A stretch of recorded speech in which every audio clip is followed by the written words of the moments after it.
So last time we talked about particle in a circle. Today the whole lecture is going to be developed to solving Schrödinger's equation. This is very important, has lots of applications, and begins to give you the insight that you need into the solutions. So we're going to be solving this equation all through this lecture. And let me remind you what we had with a particle in a circle. The circle is the segment 0 to L with L and 0 identified. More properly, we actually think of the whole x-axis with the identification that 2 points related in this way that differ by L, or therefore for 2L, 3L, are the same point. As a result, we want wave functions that have this periodicity, and that implies the same periodicity for the derivatives as well. We looked at the Schrödinger equation and we proved that the energy of any solution has to be positive or zero. And therefore the differential equation, the Schrödinger differential equation, can be written as minus k squared psi, where k squared is this quantity and it's positive, so k is a real number. That makes sense. And finally, once you have this equation, you know that if the second derivative of a function is proportional to minus the function, the solution are trigonometric functions or exponentials, and we decided to go for exponentials that are perhaps a little more understandable, though we will go back to them. Now, that's where we stopped last time, and now we apply the periodicity condition. So we must have e to the I k x plus L equal to e to the I kx. If you cancel the e to the I kx on both sides, you get to e to the I kl must be equal to 1, which forces kl to be a multiple of pi, that is kl equal 2 pi n, of 2 pi, 2 pi n, where n is an integer.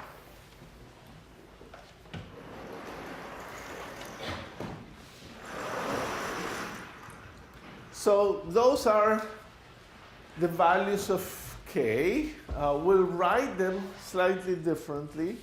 We'll write kn with a subscript n to represent the k determined by the integer n, so it would be 2 pi n over L. Now,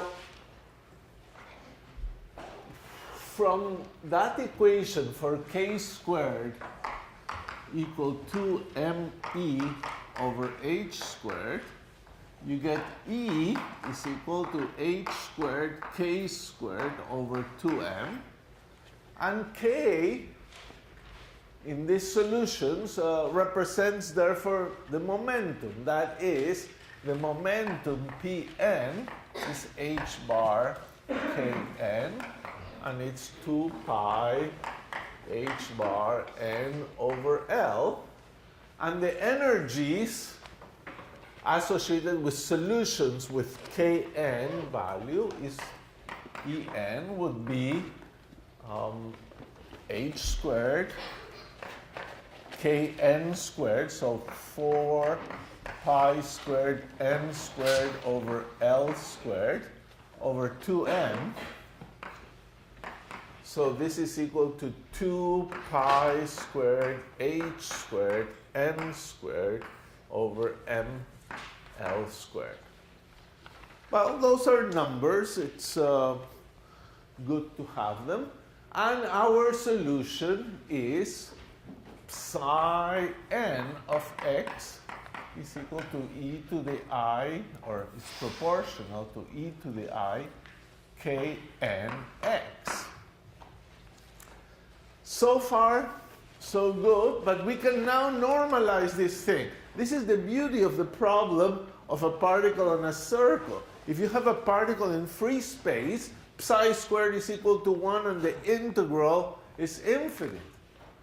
On the other hand, these ones are normalizable. That is, we can demand that the integral over the circle of psi n squared be equal to 1. So how do we do that? Well, I'll write it a little more explicitly here. Psi n of x will be some constant times e to the I k n x. And therefore, this thing is the integral from 0 to L dx of the constant squared. The constant can be chosen to be real. N squared times psi n squared, which is this exponential squared is just 1. This is 1. So it just gives you L times n squared is equal to 1. So n is equal to 1 over square root of L. And finally, our psi n's of x are 1 over square root of L e to the I k n x, or 1 over square root of L e to the 2 pi I n x over L. Oops. All right. So these are our wave functions. These are our energy eigenstates. Our full stationary states, where we're finding stationary states, the stationary states have a psi of x times a time dependence. The time dependence is e to the minus I e. So you could say that psi n of x and t, the full stationary state, is psi n of x times e to the minus I e n t over h bar, and that solves the full Schrödinger equation. That's our stationary state.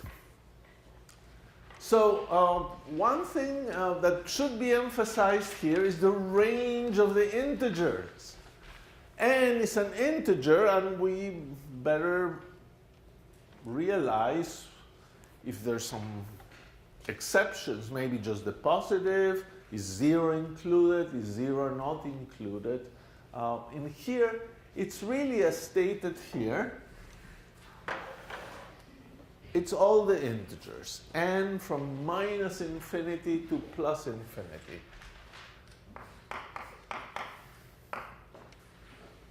All of them must be included. And the reason we can understand that is that the momentum of each of these states, the momentum, is 2 pi h n over L. And therefore, these are all states of different momentum. There's no question that these are different states. There cannot be that one is just the same as another one. They have different momentum. They represent a particle going with some momentum around the circle, and that momentum is quantified by n. It could be in the positive direction or negative direction. Now, you could be suspicious about n equals 0, but there's actually nothing to be suspicious about it. It's surprising, but psi 0 is 1 over square root of L, has no x dependence, and therefore it has 0 energy, and that's, I'm sorry, here there's a psi missing. The second derivative of a constant is 0, and if E is equal to 0, that's a consistent solution. So the constant is important. And now you also realize that psi, you have a nice phenomenon, that psi minus 1 and psi 1, for example, they correspond to n equals 1 and minus 1, have the same energy. Because the energy depends on n squared. So these are degenerate states with energy E1 equal to E minus 1. And so are psi 2 and psi minus 2. And of course, just psi minus k and psi k. They are degenerate states. And now, this hits into a property that is going to be important in the future about degenerate states. Whenever somebody gives you a couple of degenerate states, you know they have the same energy. But you must not stop there. If there are degenerate states and there are two states, it means that they're not the same. So there must be something physical about them that distinguishes them. Whenever you have degenerate states, you have to work until you figure out what is different about one state and the other. And here we got the answer.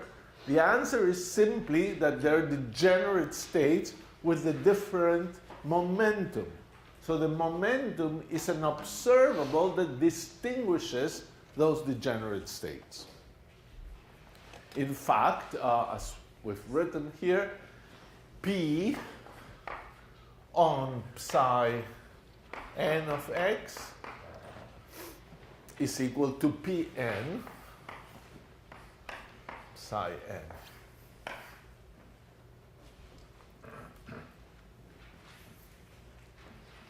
And Pn is given by this quantity. Okay, our eigenstates are orthonormal. They're eigenstates. So why are they orthonormal? They are eigenstates of a Hermitian operator with different eigenvalues. They're eigenstates of P with different eigenvalues. So they're orthonormal. The argument with the energy would have not worked out so well because there you have degenerate states. So these two states are degenerate with respect to energy. So you could wonder, how do you know they are orthogonal? But in this case, it's simple. They have different momentum. Momentum is a Hermitian operator. They should be orthogonal. And so the states are orthogonal. They are complete.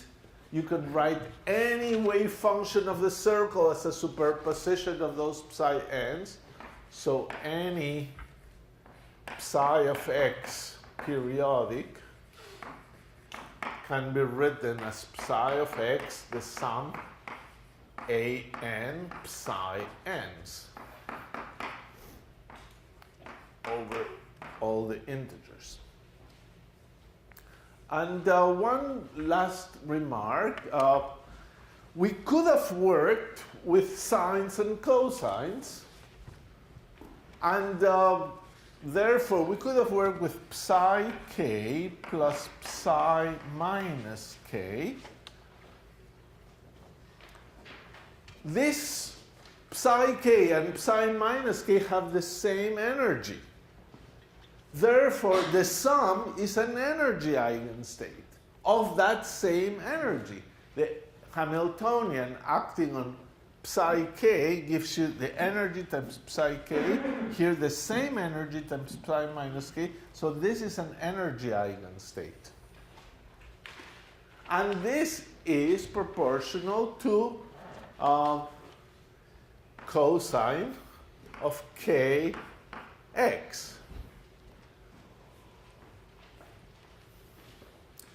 And this is an energy eigenstate, you know, because two derivatives of a cosine will give you back a cosine.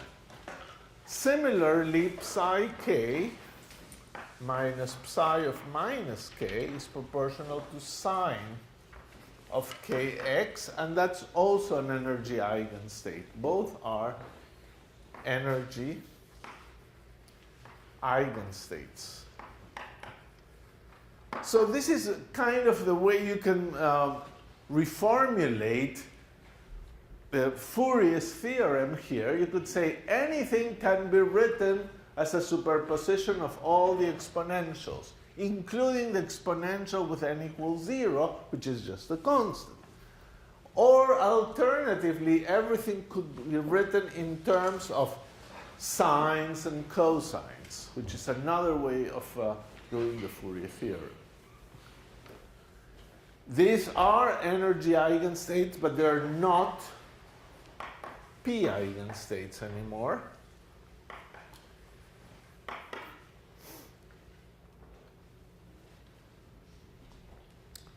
This, when you take a derivative, becomes a sine. When this, you take a derivative, becomes a cosine. They're not energy. They're not momentum eigenstates. So you can work with momentum eigenstates. You can work with energy eigenstates. It's your choice. It's probably easier to work just with momentum eigenstates. So that's it for the particle in a circle. We have 3 problems to solve today. Particle in a circle, particle in a box, and particle in a finite well.